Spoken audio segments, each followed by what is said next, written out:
आणि त्या अनुषंगाने आपल्याला सगळ्यांना माहिती आहे की माननीय महसूल मंत्री महोदयांनी आपल्याला त्याच्याबद्दल इमिजिएटली तत्काळ FIR करण्याबद्दल सूचना दिली होती आणि त्या अनुषंगाने आम्ही इमिजिएटली कामावरती लागलो आणि आम्ही हे पाहिलं की रिपोर्टमध्ये काही लोकांचे जे क्लर्क्स असतात तहसील कार्यालयात ज्यांच्या याच्यामध्ये समावेश दिसत आहे प्रथमदर्शनी असे लोकांचे नाव कमिटी रिपोर्टमध्ये आले नव्हते, म्हणून आम्ही अजून एक कमिटी केली होती, ब्रीफ कमिटी. त्यांनी सगळ्यांचे स्टेटमेंट्स घेतले आणि क्लर्क्सचे जे काही नाव होते ते काढले आणि बाकीचे सगळे मुद्दे होते त्याच्यावरती आम्ही चर्चा केली.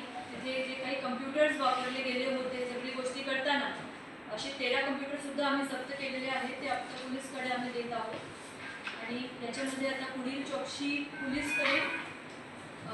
पोलिसांच्या मार्फत होणार आहे. आता आम्ही 29 नाव पाठवले होते, म्हणजे प्रांत जे आहे आमचे प्रांत अंबड त्यांनी पाठवले होते पोलिसांकडे. त्याच्यापैकी एक व्यक्ती मयत असल्यामुळे 28 लोकांच्या विरुद्ध FIR दाखल झालेली आहे आणि आता पोलीस जेव्हा तपास करेल त्याच्यामध्ये जर समजा अजून लोकांचे नाव त्यांना वाटत आहे की ॲड करायचे असेल ते ॲड करू शकतात. आमची पण काही लोकांबद्दल याच्यामध्ये चौकशी सुरूच आहे. जे प्राथमिक रिपोर्ट आले त्याच्या अनुषंगाने आम्ही केलेलं आहे, पण आताही काही तपासणी ते सुरू आहे. त्याच्यामध्ये जर समजा काही ॲडिशन झाल्या, काही नवीन मुद्दे समोर आले तर त्याच्यामध्ये सुद्धा आम्ही पोलिसांना कळवणार आहोत. मध्ये 42,50,00,000 रक्कम समोर आली होती. काल FIR मध्ये 25 कोटीचं दिसत आहे, त्यामुळे थोडं कन्फ्युजन होतं. नेमकी 25 कोटी कसा आला? जेवढी माहिती मला त्याच्याकडून त्याच्यामध्ये एक्झॅक्ट डेटासाठी ते कमिटीच्या एक्झॅक्ट पण जे ओव्हरऑल माहिती आहे ते मी सांगते.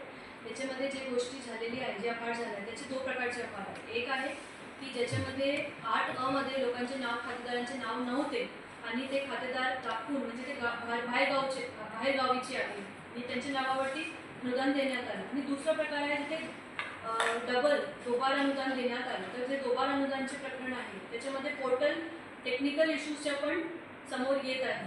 टेक्निकल इश्यू होता म्हणून ते दोबार, कारण ते अपलोड झालेलं आहे की नाही तसं क्लिअर नव्हतं. तर आम्ही ते पाहावं लागेल एक्झॅक्टली जे आपण नंबर्स म्हणतात, पण जे काही 8 प्रकरण आहे ते क्लिअर केस आहे जे चुकीचं झालेलं आहे, ते अपहार आहे आणि जे दोबार आहे त्याची तपास करूनच मग ते ॲडिशन करावं लागेल. आणि माझा प्रश्न असा होता, अपहार किती रुपये बघा, सुरुवातीला 79 कोटी 53 लाख असं काही रक्कम दिली तरी जिल्हाधिकारी महोदयांनी. नंतर त्याच्यात खुलासे मागून घेतल्यानंतर मग 42 कोटी 50 लाख रुपयांचा भेटला आणि कालच्या FIR मध्ये 24 कोटी समथिंग अमाऊंट. एक्झॅक्ट किती रुपयांचा अपहार झाला? एक्झॅक्ट अमाऊंट आता पुढील तपासामध्ये क्लिअर होणार. आतापर्यंत जे काही तपास झालेली आहे याच्यामध्ये 2च तालुका आहे, तर पण आहे त्याचे पण तपास सुरू आहे. त्याच्यामध्ये दोबार कितीचा आहे, अपहार कितीचा आहे, हे सगळ्यांसाठी आता पोलिसांकडे विषय आहे आणि आमची कमिटीकडे विषय आहे. ते आता माझ्यासाठी 2 शक्य नाही एक्झॅक्ट अमाऊंट आणि आल्यानंतर आम्ही पोलिसांना दिलेल्या पत्रामध्ये तुम्ही अपहाराच्या रक्कमेचा उल्लेख केलेला असेल ना तक्रारीमध्ये? तो एक्झॅक्ट रक्कम काय 24 कोटी एवढाच अपहार आहे की अजून म्हणजे एक्स्ट्रा असं म्हणायचं? आणि किती लोकांच्या खात्यावरून अशी हे झाली अपहार? हे सगळे जे बाबी आहे पोलीस चौकशीमध्ये समोर येईल, त्याच्यासाठी थांबावं लागेल आपल्याला. चौकशी अधिकारी सांगू शकतील? जिल्हाधिकारी यांनी काही रिकव्हरी पण केली होती मागच्या या प्रकरणी रिकव्हरी सुरू आहे. काही लोकांची रिकव्हरी झालेली आहे, काही लोकांची सुरू आहे. किती रक्कम आहे?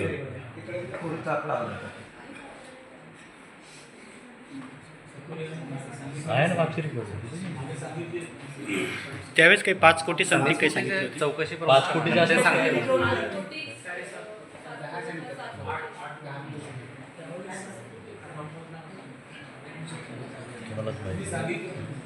महाडिक साहेब आपल्याला माहिती. मॅडम, विषय असा आहे, याच्यामध्ये महसूलचे 57 कर्मचारी, त्याच्यानंतर ग्रामसेवक 17 आणि 2 कृषी सहाय्यक. तर आता आपल्या महसूलच्या फक्त 28 कर्मचाऱ्यावर आपण गुन्हे नोंद केलेले आहे.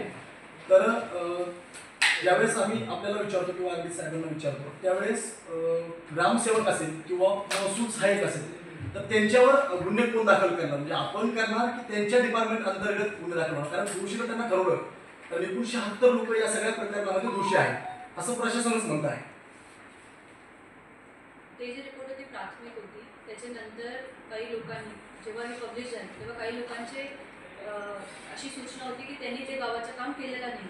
ते चौकशी करणं पण खूप महत्त्वाचं आहे. प्रशासनामध्ये काम करताना कुठलेही इनोसेंट व्यक्ती वरती FIR होऊ नये आणि जे काही ज्यांनी खरोखर ती चूक केलेली आहे त्यांच्यावरती होणार, ते त्यांच्यावरती कारवाई झाली पाहिजे. म्हणून आता त्याची पुढील चौकशी होत आहे. ते एकदा क्लिअर झालं की आम्ही त्याच्यासाठी सुद्धा FIR करणार आहोत.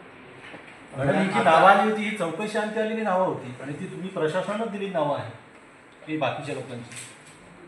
पुढील तपास सुरू आहे त्याच्यावरती. ते फायनल हा पोलिसांचा पार्ट तर तो तुमचं काय वेगवेगळ्या समितीचे आणते, पण तो समितीचा जो रिपोर्ट आहे त्यातलं ब्रीफ काय नाव आहे? समितीने काय दोन म्हटलं? तालुक्यातल्या ज्या समितीने त्या द्वारी हे काढले निरीक्षण तिथं नोंदवले, त्याचे काही अभिप्राय पण दिले. ते त्याची 2-3 पानांची नोट तयार केली. ठीक आहे, ते आम्ही तयार करून शॉर्ट नोट ते आपल्याला मुळात काय 28 जानेवारी 2025 ला ही चौकशी समिती नियुक्त केली होती, पण तिच्यामध्ये 14 एप्रिलपर्यंत कुठलंही काम झालं होतं. मुळात 2 महिने तो निर्णय घ्यायचा बाद झाला. त्याच्यानंतर 14 एप्रिलनंतर 15 दिवसांचा अवधी दिला गेला, पण त्याला गेला जवळपास 6 महिने होते.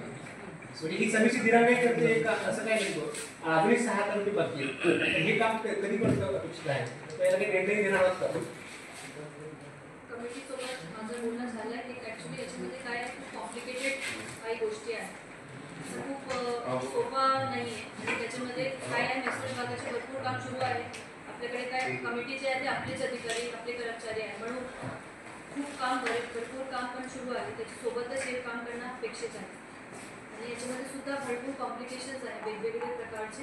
काही टेक्निकल डेटा सुद्धा काढावा लागतात, त्याच्यासाठी परवानगी घ्यावी लागतात. प्रत्येक डेटा आपल्याकडे उपलब्ध सुद्धा नाही आहे. काही डेटा जे आहे ते डिलीट झालेला दिसत आहे, ते पण त्याची पण चौकशी करणं अपेक्षित आहे. म्हणून मी त्यांना सांगितलेलं आहे कमिटीला एक्सपिडिट करायला आणि मला आशा आहे की लवकरात त्याची पूर्ण चौकशी करून डेट सादर करणं आणि FIR करणं, हे 2 वेगवेगळी बाबी असते. प्रशासकीय कार्य त्यांच्यावरती सुरू आहे, FIR त्यांच्यावरती करायची आहे. त्याच्यासाठी हे जे आमची कमिटी आहे त्यांच्या वालामध्ये जे नाव आलेले आहे त्याची एक पुढील कारवाई म्हणजे पुढील बघणार की त्याच्या FIR सारखं म्हणजे क्रिमिनल इंटेन्शन जे असते FIR साठी तसं बघितल्यानंतर मग आपण निर्णय घेणार. मॅडम 28 पेक्षा इतर अजून कर्मचारी संख्या वाढण्याची शक्यता आहे काय? मी बोलू शकत नाही, ते पोलिसांची मॅडम एक प्रश्न असा आहे की तुम्ही हे सगळं पाहिलं बरोबर, हा नेमका घोटाळा कसा झाला जर आम्हाला सांगायचं, नेमकं कसं झालं? एखाद्याचं नुकसान होतं, तलाठी पंचनामा करतो आणि ते पुढे झालंय कसं तुम्हाला ते सांगते? त्यामध्ये जे पीक आहे ते बाधित झालेली आहे, खराब झालेली आहे, तर तिथे तलाठी जातात किंवा कृषी सहाय्यक किंवा ग्रामसेवक तिथे पंचनामा कळत आहे की पंचनामामध्ये कळत आहे की एवढी जी जमिनी आहे म्हणजे 1 हेक्टर जमीन, 1 हेक्टर जमिनीवरती जे काही पीक आहे ते खराब झालेले आहे, तर त्याचे अनुदान शासनामार्फत त्यांना भेटतं. तर याच्यामध्ये 3 प्रकारची गोष्टी झालेल्या आहेत. प्रकारची गोष्ट अशी झाली की जे खातेदार, समजा एक व्यक्ती गावात रहिवासी नाही, त्यांच्या आडनावामध्ये नाव नाही, ते बाहेर राहतात, इतर जिल्ह्याचे आहेत, त्यांचे नाव दाखवून त्यांच्या नावावरती पैसे दिले, एक प्रकारचे. दुसरा प्रकार असा झाला की म्हणजे एक व्यक्ती तिथेच राहतात गावात, त्यांच्याकडे 2 हेक्टर जमिनी आहे, पण त्यांच्या नावाच्या खाली 2 हेक्टर ऐवजी 4 हेक्टर दाखवली, 5 हेक्टर जास्त म्हणजे जमिनी दाखवून क्षेत्र ते एक गोष्टी झालेली आहे. आणि तिसरी प्रकारची गोष्टी अशी झालेली आहे की जे काही शासकीय जमीन आहे हां त्याच्यावरती लोकांचे नाव दाखवण्यात आलेले आहे. असे मोठ्या म्हणजे वरून पाहिलं तर असे मोठे 3 प्रकारचे बाबी दिसत आहे आणि त्याच्यासाठी पंचनामा करणे आणि प्रत्यक्षपणे गरजेचे असते. ते आपण आता एन्फोर्स करूया. आता पॉझिटिव्हली याच्यामध्ये पुढे काय करू शकतो, आता आपल्याला माहिती आहे 3 दिवसापासून परत अतिवृष्टीसारखी परिस्थिती दिसत आहे आणि त्याच्यासाठी आम्ही पंचनामा करण्यासाठी तहसीलदारांना सांगितलेलं आहे. तर याच्यासाठी आता पंचनामा होणे खूप महत्त्वाचे आहे, कारण वस्तुस्थिती जी आहे त्याच्याप्रमाणे अनुदान भेटणं गरजेचे आहे. ती आपली सगळ्यांची जबाबदारी आहे. मग त्याच्यासाठी तंत्रज्ञानाचा वापर करू शकतो का, की तलाठी ॲक्च्युली गेले की नाही गेले फील्डमध्ये, ते खूप महत्त्वाचं आहे. कारण जर फक्त म्हणजे बसूनच जर पंचनामे केले किंवा पाहिला नाही तर अशी काही जी चूक असते ते होण्याची शक्यता असते. ते बघणं खूप गरजेचे आहे. घेतलेली चौकशी तर होणारच याच्यामध्ये, घेतलेली चौकशी सुरूच आहे, ते होणारच चौकशी. आणि पोलीस तपासमध्ये जर त्यांचे नाव आले ते ॲक्च्युली आता पोलिसांकडे गेलेले आहेत, त्यांचे जर त्यांचे नाव आले तर जे काही चौकशी आहे ते होणारच. आणि मला प्रस्ताव आयुक्तांकडे पाठवलेले आहेत 2 तहसीलदार, त्यांच्याकडे सुरू चौकशी सुरू आहे. मॅडम, या प्रकरणामध्ये जे तुम्ही म्हटलं की जे शेतकरी आहेत म्हणजे दुसऱ्या जिल्ह्यातील शेतकरी आपल्याकडे जे टाकले आणि बोगसरित्या अनुदान लागलं, तर त्या शेतकऱ्यावर म्हणजे संबंधित ज्यांच्या खात्यावर पैसे गेले होते त्या शेतकऱ्यावर देखील अशी काही हे होणार आहे, कारवाई होणार आहे. त्याच्यामध्ये संगणमतात ते सगळं झालं आहे. पोलिसांचे विषय आहेत, त्यांच्याकडे तपास आहे. आम्ही FIR केलेली आहे. बाकी लोक आहेत ना म्हणजे बाकी आहेत ना ग्रामसेवक, 76 लोक तिच्या सगळे फक्त 28 लोक दाखल झाले आणि त्या लोकांची पुन्हा फेर तपासणी देखील करण्यात आलेली आहे असं प्रशासन स्वतः म्हणतं. आहे. दर्जाच्या लोकांनी तपासणी केली, चौकशी केली, त्या चौकशांच्या अहवाल आहे. आणि त्यात बऱ्याचशा ग्रामसेवकाचं म्हणणं आहे की आम्ही जे ॲक्च्युअल फिगर आहेत ते दिले, पण इथे फिडिंग करताना ते वाढून दिलेले.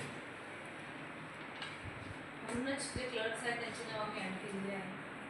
कारण फील्डमध्ये कोणाची किती कोणी काय लिस्ट पाठवली काय पाठवली नाही ते सांगणं खूप अवघड आहे. सगळे डेटा जे आहे ते सापडत नाही. भरपूर डेटा एरेज झालेला आहे, म्हणून कॉम्प्युटर पण जप्त केलेले आहे. तर मला अशी अपेक्षा आहे की आपण जे काही प्रशासन कारवाई करत आहे आता FIR आम्ही जे केली म्हणजे आम्हाला असं वाटत आहे की याच्यामध्ये प्रथम दर्शनी प्रूफ आहे, पण फायनलपर्यंत पोहोचणे आता पोलिसांकडे विषय आहे. कारण सगळ्यांचे बँक अकाउंट ट्रेस करणे, कॉल रेकॉर्ड्स ट्रेस करणे, हे सगळं जे काम आहे ते आम्ही नाही करू शकत. त्याची जुरिस्डिक्शन आम्हाला दिलेली नाही. आमचं लिमिटेड जुरिस्डिक्शन असतो याच्यामध्ये, त्याच्यामध्ये सगळे तपास होणे शक्य नाही. आणि म्हणूनच हे सगळं क्लिअर करण्यासाठी आजची मीटिंग आम्ही बोलवली आहे. कारण सगळ्यांच्या जेव्हा एकदा असतो ना की कॉर्डिनेशन असतो तेव्हा कुठल्याही प्रकारची चुकीची माहिती बाहेर जात नाही आणि लोकांच्या प्रशासनावर जे विश्वास आहे, शासनावर विश्वास आहे ते कायम ठेवणं खूप गरजेचं आहे.